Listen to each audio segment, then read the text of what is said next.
Hola, aquí vamos con nuestro segundo vídeo de la primera clase. Recuerda que todos estarán organizados en nuestro campus virtual acá donde dice clase. Como siempre, vamos a iniciar planteando un problema que luego le daremos solución con la temática que vamos a desarrollar. En este caso nos hablan de una biblioteca escolar en donde hay libros que se organizan en diferentes grupos. Por ahora lo dejo allí y luego volvemos con él.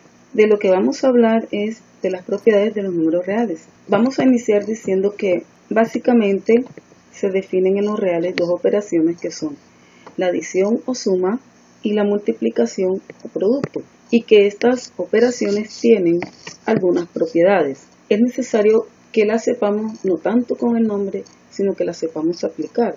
Por ejemplo, tenemos la propiedad conmutativa.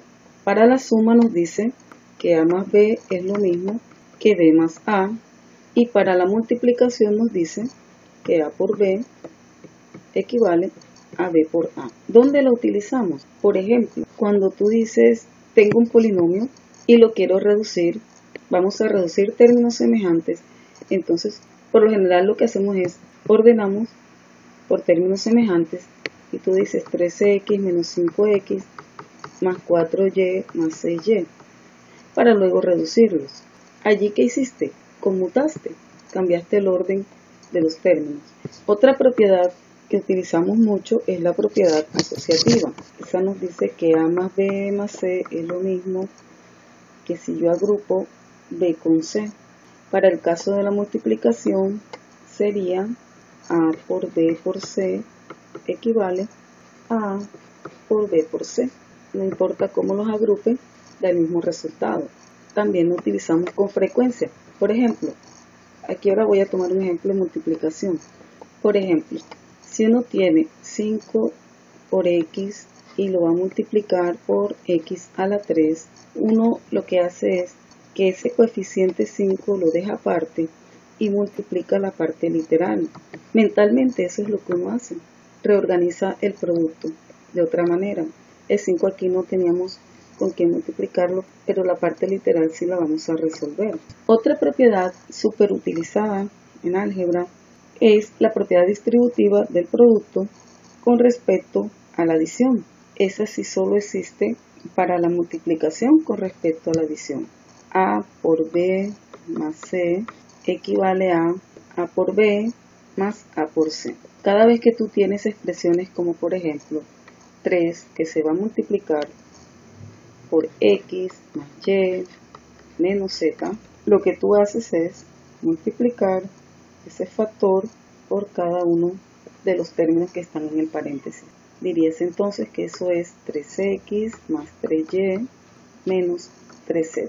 Hasta aquí te hablé entonces de tres propiedades: conmutativa, asociativa y distributiva de la multiplicación con respecto a la suma. Vamos ahora con otras propiedades que son fundamentales en todo el desarrollo del álgebra y por supuesto en el cálculo. Existencia del elemento neutro, o lo que llamamos módulo.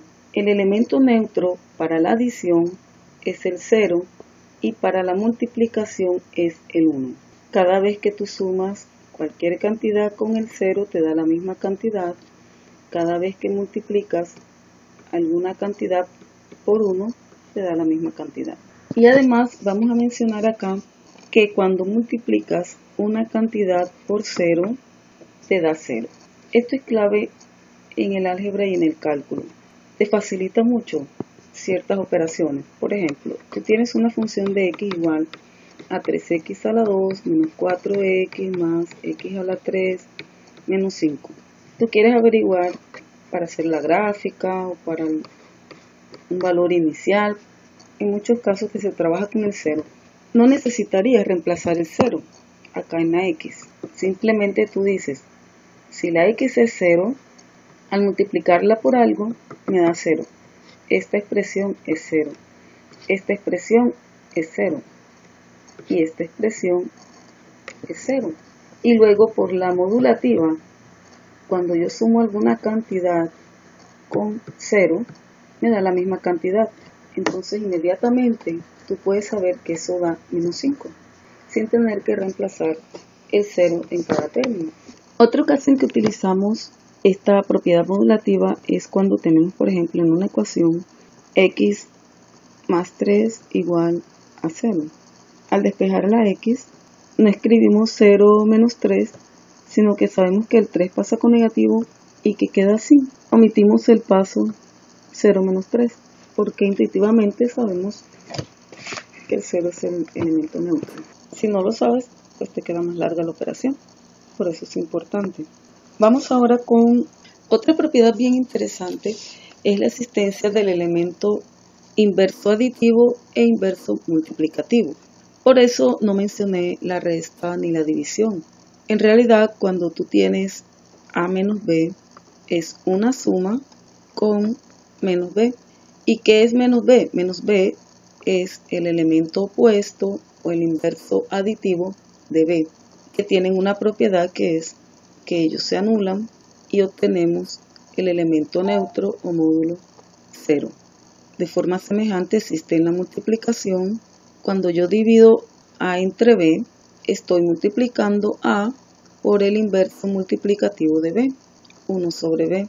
Por esa razón, cuando yo tengo b multiplicado por 1 sobre b, que es el inverso multiplicativo de b, también se cancelan y obtengo 1, que es el elemento neutro de la multiplicación.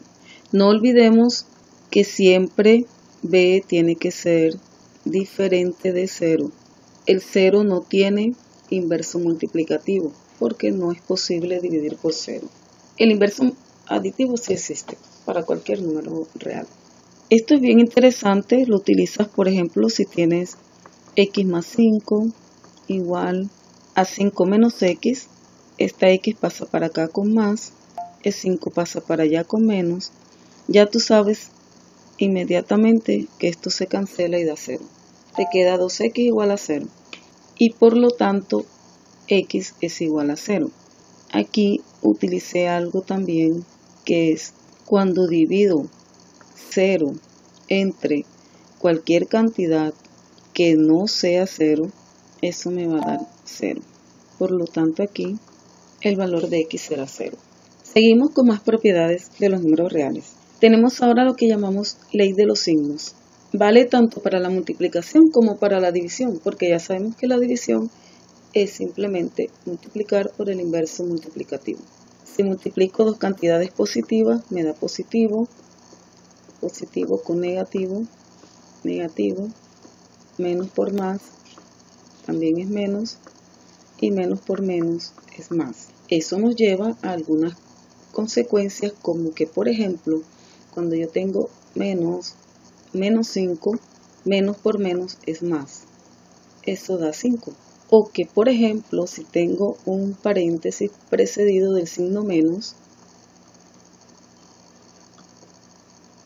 eso me da menos por más, menos, menos por más, menos, menos por menos, más. También puedo decir, el signo menos que precede a un polinomio afecta a cada término del polinomio cambiándole el signo, por la misma ley de los signos. Entonces escribo como x está positiva, cambia a negativa, y cambia a negativa y 3z cambia a positiva. ¿Qué ocurriría si tú tienes una multiplicación como esta? La inclinación natural sería decir menos por menos más, multiplicado por el resto de más da más, pero aquí no necesitarías hacer eso, porque ya dijimos que el 0 al multiplicar lo que hace es que anula toda la expresión. Como todo esto es una multiplicación, eso da 0. No necesitas resolverlo. Intentaré resumir cosas que debes tener bien claras. Cuando sumas algo con el 0, te da la misma cantidad. Cuando multiplicas con el 1, te da la misma cantidad. Cuando multiplicas por 0, te da 0. Cuando divides por 0, no está definido en los números reales. No se puede dividir por 0. Si divides 0 por alguna cantidad, da 0. Y tener cuidado que nunca puede haber 0 en el denominador. Que cuando tienes a menos a, 8 menos 8, eso da 0. Y cuando tienes A por el inverso de A, eso da 1. Esto lo debemos manejar muy bien porque nos facilita mucho las operaciones en álgebra y en cálculo. Por último, paso a hablarte de algunos conceptos que también debemos tener claros, que son, por ejemplo, divisor. Decimos que un número A es divisor de un número B si existe algún número n natural que al multiplicarlo por A me da B. Qué feo. Si yo tengo, por ejemplo, 2 es divisor de 10, ¿por qué? Porque existe un 5 que cuando yo lo multiplico por 2 me da 10. Ahora, estas expresiones que estoy multiplicando se llaman factores. El 5 y el 2 son factores de 10. Y con esto llegamos al concepto de máximo común divisor y mínimo común múltiplo. ¿Por qué los necesitamos? Por ejemplo, el máximo común divisor lo necesitas para factorizar, para sacar factor como un monomio, para reducir expresiones. A veces es fácil mentalmente deducir cuál es ese máximo común divisor, pero en otras ocasiones no. Si tengo una expresión como esta, allí hay un factor común monomio, que es el MCD, el máximo común divisor de los coeficientes. Intuitivamente es posible que yo sepa cuánto da, pero si no lo sé, hay una manera muy sencilla de hallarlo. Escribo las cantidades y las simplifico teniendo cuidado de que no puedo bajar. No puedo sacar un factor si no es para todos, si todos no son divisibles. Aquí en este caso yo puedo sacar mitad porque todos tienen mitad. Mitad de 10 es 5 y mitad de 20 es 10, mitad de 30 es 15. Pero no podría volver a sacar mitad porque el 10 tiene pero el 5 no. No puedo sacar tercera porque el 15 tiene pero el 10 no. Allí lo único que puedo sacar es quinta. Si no hubiese más nada, alguna cantidad que sea divisor común de ellos, diría que es el 2 el máximo común divisor. Pero aquí todos tienen quinta. Quinta de 5 es 1, quinta de 10 es 2, quinta de 15 es 3. Ya no hay más nada que pueda sacar. Quedó hasta allí. El MCD es 2 por 5, 10. Luego cuando vemos factorización, sabremos que ese 10 se escribe ahí y que estos valores es lo que me va a quedar acá acompañando la parte literal. 1x a la 2 menos 2y 3z. Es un caso en el que debemos utilizar máximo común divisor. Ahora el mínimo común múltiplo. El mínimo común múltiplo lo utilizas, por ejemplo, para resolver sumas donde tienes diferentes denominadores. Voy a colocar nuevamente con el 10, el 20 y el 30 para que veas la diferencia. Acá para resolver esto yo necesito hallar el mínimo común múltiplo de los denominadores. En este caso, si saco todos los factores, así sea uno solo el que lo... Aquí sí voy descomponiendo en factores primos, aunque sea para un solo número. Por ejemplo, empiezo con mitad. Mitad de 10 es 5, mitad de 20 es 10, mitad de 30 es 15. Todavía el 10 tiene mitad, saco mitad nuevamente. Aunque el 5 no tenga mitad, algunos lo bajan, otros lo dejan. Mitad de 10 es 5, mitad de 15 no tiene, lo bajo. Ya no saco mitad porque ahora sí nadie tiene mitad. Probamos con la tercera, no tiene pero el 15 sí. Ahí sí puedo sacar tercera, el 5 no tiene, lo bajo. Y la tercera de 15 es 5. Ahora todos tienen quinta. Diremos que el mínimo común múltiplo de 10, 20 y 30 es, aquí te voy a explicar otro truco. Es más fácil si tú dices 2 por 5, 10. ¿Por qué? Porque multiplicar por 10 significa termina en 0 y 2 por 3 es 6. Mucho más rápido que si empiezas a multiplicar 1 por 1. El mínimo común múltiplo entonces es 60, lo escribes abajo y resuelves la operación. Voy a aprovechar y la termino de una vez. Lo que se hace es 60 entre 10, 6 por 2, 12. Signo más, 60 entre 20, cabe a 3, por 1, 3. Y 60 entre 30, cabe a 2, se anulan los ceros y 6 entre 3 a 2, por 7, 14. 12 más 3, 15, menos 14, 1. Es un ejemplo de en qué puedes utilizar el mínimo común múltiplo. Volvemos entonces con nuestro problema inicial. Dice, en una biblioteca escolar hay entre 250 y 290 libros. Si se organizan en grupos de 3 o en grupos de 5 o en grupos de 9, no sobra ningún libro. El número total de libros que hay en la biblioteca escolar es, fíjate, aquí está involucrado el MCM, porque me están hablando de que no sobra ningún libro al agruparlos de 3, 5 o 9. Yo debo buscar ese número que hace que los pueda agrupar exactamente. Aquí no hay un factor común para todos, pero como es mínimo como múltiplo, yo puedo sacar, no mitad porque nadie tiene mitad. Tercera, 1, no tiene, lo bajo. Tercera de 9, 3. Puedo sacar tercera nuevamente, no tiene, lo bajo, 1. Por último, saco quinta. En el MCM todo debe terminar en 1.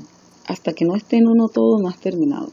Acá me queda 3 por 3, 9, por 5, 45. Si la pregunta fuera, por ejemplo, la cantidad mínima de libros que debo tener para poderlos agrupar de 3, 5, 9 exactamente, la respuesta sería 45. Pero acá me están diciendo que en esa biblioteca hay entre 250 y 290 libros. Juega ahora entonces el concepto de factor. Debo multiplicar ese 45 por algún factor que haga que el resultado esté entre estos dos valores. Puedo probar, por ejemplo, si multiplico por 2, me daría 90. Si multiplico 45 por 4, que es el doble de 2, sería el doble de 90, que es 180. No llego al rango todavía. Si lo multiplicara por 8, sería el doble de esto, ya se pasa, 360. Vamos a multiplicarlo por 6, a ver, 6 por 5, 30, 6 por 4, 24 y 3, 27.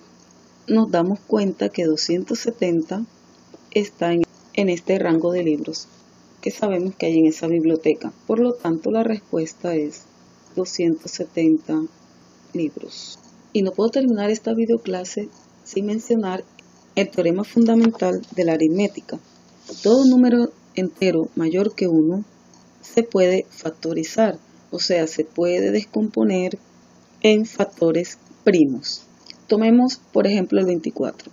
El teorema dice además que esa factorización es única. Hay una sola forma de descomponerlo en factores primos. Descomponemos el 24, mitad, 12, mitad, 6, mitad, 3, tercera, 1. El 2 aparece como factor 3 veces. Eso se representa 2 elevado a la 3. Y el 3 aparece una sola vez. 24 equivale a 2 a la 3 por 3. También es importante esto. Tú tienes, por ejemplo, raíz cuadrada de 225 y no tienes una calculadora para hallarla. Tú puedes descomponerlo. Mitad no tiene, tercera. 7 por 3, 21, que de 22 me sobraría 1. Digo 15 entre 3, 5. Tercera nuevamente, 7 entre 3 cabe a 2, me sobra 1. Digo 15 entre 3, 5. Tiene quinta, quinta 5, quinta 1. 225 lo puedo expresar como 3 elevado a la 2 por 5 elevado a la 2. Y por una propiedad de las potencias, un exponente 2 con un radical se cancelan. Cuando tú tengas algo así o también así, en ambos casos se anulan los exponentes con la raíz y queda la cantidad x. Acá en este caso me quedaría 3 por 5. Salen del radical y eso me da 15. La raíz cuadrada de 225 es 15. Otro ejemplo, raíz cuadrada de 500. Puedo decir mitad 250, luego mitad, me van quedando unos números que no serían tan sencillos como si saco quinta. No es cierto que tú tienes que empezar por mitad y luego tercera en orden, porque por propiedad conmutativa el orden no afecta el orden de los factores. Yo puedo empezar por quinta que me da fácilmente 100. Luego puedo sacar nuevamente quinta, que es 20, quinta, que es 4, y termino con mitad. En todo caso te va a quedar 2 elevado a la 2, aquí tengo 5 elevado a la 2, y este 5 me sobró. 2 elevado a la 2 sale del radical como 2, y el 5 elevado a la 2 sale como 5. El otro 5 quedó preso. 2 por 5, 10, y queda ese ahí. La raíz cuadrada de 500 simplificada queda de esta forma.